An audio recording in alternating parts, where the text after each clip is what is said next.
Networking system অনুযায়ী এক দেশের মোবাইল নেটওয়ার্ক দেশের সীমানা পার হলে অন্য দেশে আর কাজ করে না।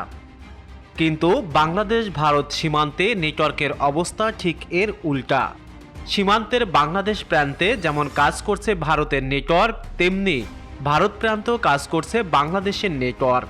অর্থাৎ এক দেশের সীমান্তের ভিতর ব্যবহার হচ্ছে অন্য দেশের মোবাইল সিম। এই ব্যবস্থাকে কাজে লাগিয়েই দিনে দিনে ভারত বাংলাদেশ সীমান্তে বাড়ছে দুষ্কৃতকারীদের দৌরাত্ম্য, ঘটছে নানা রকম অপরাধ। কোনোভাবে দুষ্কৃতকারীদের গতিবিধি নজরে রাখা যাচ্ছে না, আর এতেই বিপাকে পড়েছে ভারতের গোয়েন্দা বিভাগ। অপরাধীদের চিহ্নিত করতে হিমশিম খেতে হচ্ছে গোয়েন্দাদের। মুর্শিদাবাদ থেকে নদিয়া, ভারত বাংলাদেশের প্রায় ২৫০ কিলোমিটার আন্তর্জাতিক সীমানা রয়েছে। তার মধ্যে জলপথ প্রায় ৫০ কিলোমিটার।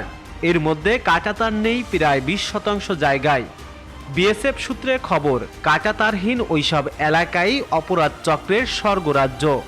সেখানে অন্য দেশের মোবাইল নেটওয়ার্ক ব্যবহার করে পরস্পরের সঙ্গে যোগাযোগ বা তথ্য আদান প্রদান করে থাকে দুই দেশের দুষ্কৃতকারীরা।